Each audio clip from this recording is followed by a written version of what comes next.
자꾸 매출 얼마나 했어? 얼마나 빨리 엑시트할 거야? 얼마나 싸게 만들 거야? 여기에 막 미쳐 있는 거예요. 한국에 기반을 두고 있어야 해외에서 더 좋아하지 않겠냐? 그게 가장 후회되는 조언이었어요. 내가 이 브랜드를 왜 만들었고 이 브랜드가 이야기하고 싶은 세계관은 무엇이며 철학은 무엇이며 그렇게 전략을 세팅했던 것 같아요.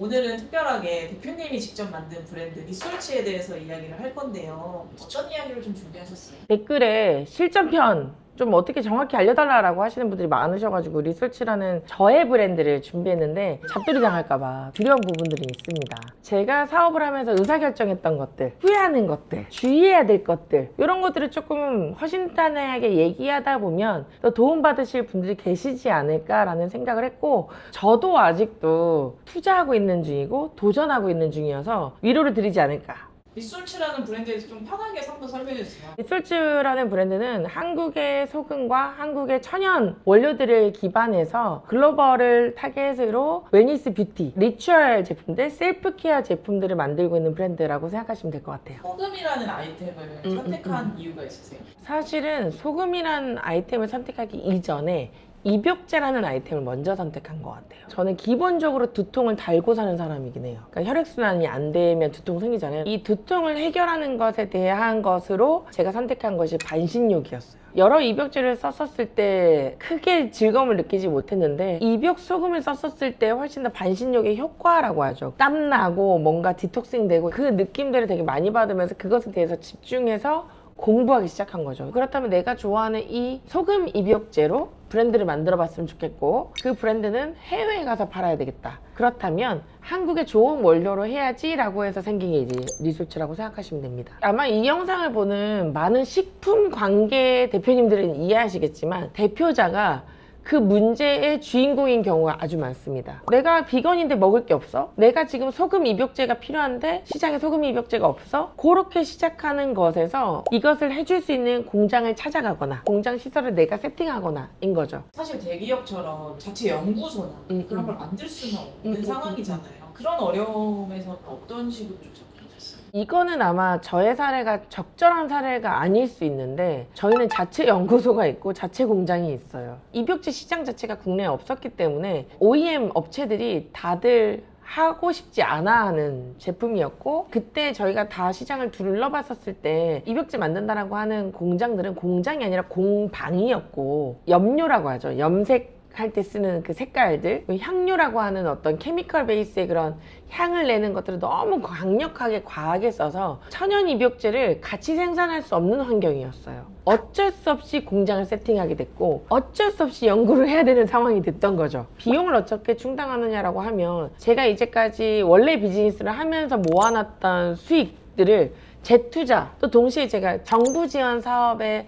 수혜를 많이 받았습니다. 사실 정부 지원 사업에서 기술을 이전시켜 주시기도 하고 공장 설비를 늘리는 데 도움을 주시기도 하고, 제가 하고자 하는 어떤 방향을 정확히 전달했었을 땐 지원 사업에서 정말 많이 도와주는 편이어서 그렇게 제가 나름의 전략을 세팅했던 것 같아요. 과감한 도전이었다고 죠. 무모한 도전이라고 사실 지금은 생각합니다. 여러분 OEM 하실 수 있으면 OEM 하세요. K뷰티는 좀 가성비에 초점을 많이 맞아요. 맞췄다고 생각을 해요. 대표님은 프리미엄에 좀 포지셔닝을 하셨다고 생각을 하는데, 이건 사실 또 전략이에요. 광고비가 얼마나 투여되어야 되는지를 알고 있었기 때문에 이길 수 없는 싸움에 들어가지 않았다. 폭발적인 성장, 로켓 성장을 할 수 있는 제품도 아니에요. 지금 한국은 욕조가 없어요. 그렇다면 어떻게 할까라고 했었을 때 그냥 욕조가 있는 사람에게 먼저 팔기 시작해야 되니까 프리미엄 마켓에 갈 수밖에 없었던 거고, 어쩌면 메타인지가 확실했기 때문에 그냥 시장 포지셔닝을 잡고 들어갔다. 눈앞에 좀 눈에 띄는 게 모양이 되게 특이해요. 맞아요. 괄사 클렌징 바. 미국 시장 안에서 어떻게 하면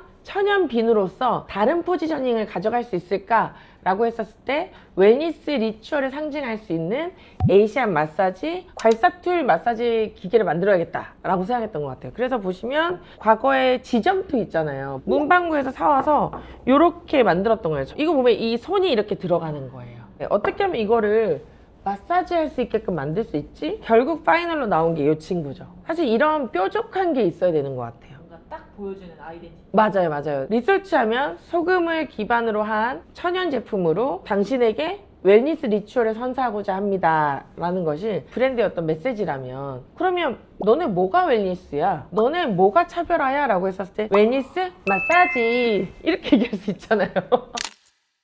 제품이 나오기까지 실패도 있었을 거고 음. 돈을 날렸던 순간도 있었을 것 같아요. 돈을 날렸던 순간들이라고 정정을 해야 됩니다. 매일 돈을 날리고 있어요. 이 영상을 보고 계시는 분들에게도 나의 실패를 다시 하지 마세요 라고 하는 메시지는, 그때 시장에서 정답처럼 얘기되는 건 뭐냐면, 한국에서 100억은 해야 된다, 한국에서 200억은 하고 해외를 나가야 된다라는 이야기였어요. 왜냐면 한국에서 잘 해보고 뭔가 여기서 히어로도 찾아보고 한국에 기반을 두고 있어야 해외에서 더 좋아하지 않겠냐라고 했는데, 저는 사실은 그게 가장 후회되는 조언이었어요. 리서치는 오히려 미국과 일본에서 재구매율이 더 높단 말이에요. 제가 만약에 3년 전에 런칭했었을 때 원래 하고 싶었던 대로 그냥 미국과 일본에 집중했으면 어땠을까? 라는 후회가 제일 크죠. 그러면 대표님은 만약에 다시 리솔치를 세팅한다. 첫 번째, 해외부터 시작한다. 국내 시장보다는 그냥 해외 시장에서 시작했을 것 같아요. 총알을 나누지 않았을 것 같아요. 두 번째는 이커머스를 미리 학습한 후에 한다. 저희는 브랜딩의 강점이 있다 보니까 오프라인에서 빨리 터졌는데, 이 오프라인에서 빨리 터지는 만큼 이커머스가 받쳐주지 못해서 매출이 빠지는 구간들이 많았어요. 오프라인에서 보면 온라인에서 구매할 수 있게 설계가 돼 있어야 되는데 그게 없는 거죠. 어디서 사야 될지 몰라, 온라인에서. 뭐 그런 것들 때문에 이커머스 설계를 미리 하고 들어갔을 것 같다. 그리고 세 번째는 히어로 제품을 매우 명확하게 잡고 그 친구 중심으로 부스트했을 것 같아요. 우리 안에 어떤 제품을 소위 밀 건지 선택과 집중을 안 한 게 좀 아까운 것 같아요. 진짜로 제가 들었던 많은 조언들이 생각보다 저한테 적용되지 않았던 것이 조금 후회되는 부분이어서 조금 더 소신 있게 하고 싶은 것 같아요.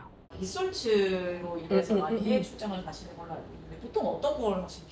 지난주에 캐나다 갔다 왔고, 지지난주에 일본 갔다 왔고, 주말 동안 계속 해외를 갔다 왔던 건데, 일본 출장은 리솔츠랑 그 파트너십이 일본의 콘난샵이 있어요. 그래서 콘난샵이 디자인하고 인테리어 했던 프리미엄 리조트가 있는데, 거기에 이제 고객들하고 같이 아로마 클래스 워크샵을 하는 행사에 제가 갔다 왔던 거고, 그리고 지난주에 캐나다는 델 있죠. 델 랩탑 팔고 뭐 모니터 파는데, 델에서 AAPI, 제가 이제 AAPI 행사에 에이시안 워먼 파운더의 격으로 이제 초대가 된 거예요. 내가 이 브랜드를 왜 만들었고, 이 브랜드가 이야기하고 싶은 세계관은 무엇이며 철학은 무엇이며, 아로마 클래스를 통해서 그들에게 그런 경험을 제공하고, 그런 것들로 갔다 왔습니다. 근데 그런 것들은 어떻게 할 수 있는 거야? 라고 물어보고 싶거든요. 해외에서 브랜드 활동을 열심히 하면 계속 그런 기회들이 나오는 것 같은데, 나도 브랜드 활동하는데 라고 얘기하실 수 있어요. 근데 제가 포커스하고 있는 브랜드 활동은 사실 브랜드의 철학을 알리는 것들을 되게 많이 집중해서 하고 있어요. 사실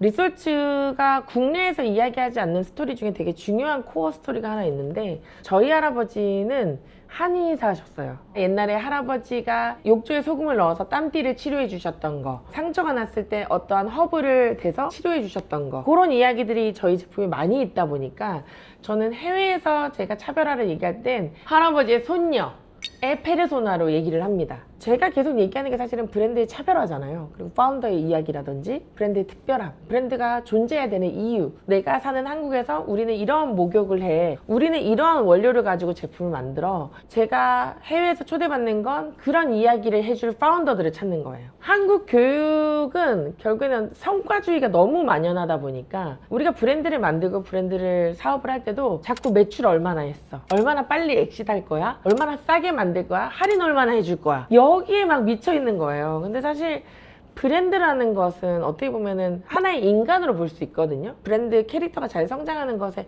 페르소나를 만들어줘야 되잖아요. 그렇게 했었을 때 뭐가 차별화될 거냐라고 했었을 때는 내 이야기가 있어야 되는 거죠. 또 동시에 제가 욕조에서 깨달은 게 있어요. 욕조 들어가잖아요. 막상 뭘 해야 될지 진짜 모르겠는 거예요. 욕조 가면 여러분 뭐부터 세팅하는지 아세요? 넷플릭스, 유튜브. 제가 어느 순간 그거에 대한 현타가 왔던 것 같아요. 내가 쉬어야 돼서 욕조에 들어갔는데 욕조 안에서 자꾸 슬랙 치고 카톡 치고 막 너무 바삐 일하는 거예요. 책을 읽는 획이 더 사실은 인풋이잖아요. 근데 저한테는 인풋이 일이니까 아무것도 하지 말아보자 라고 해서 욕조에 덩그러니 앉았는데, 와, 뭘 해야 될지 진짜 모르겠고 너무 답답하고 깝깝하고, 또 나중에는 눈물이 나는 거예요. 그때부터 제가 스스로 대화하는 훈련을 욕조 안에서 했던 것 같아요. 진짜 그냥 피부가 디톡스 되는 거 말고 정신이 디톡스가 되는 거예요. 그러면서 제가 소금 입욕제라고 하는 이 제품에 갖고 있는 저의 어떤 메시지는 나와의 대화한 거죠. 내 스스로 나를 좀 케어해 주세요. 그래서 저는 웰니스 뷰티라는 키워드를 스스로 만들어서 얘기했던 것 같아요.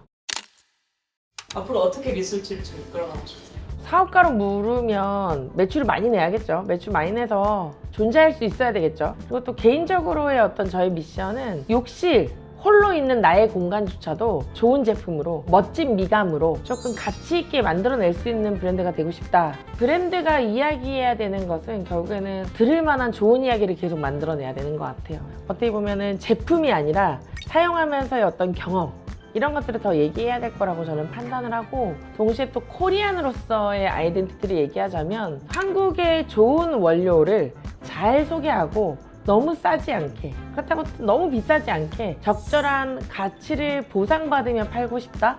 리서치의 포부이자 존재 목적인 것 같아요. 근데 진짜 이런 거 못하는데 사랑해주세요.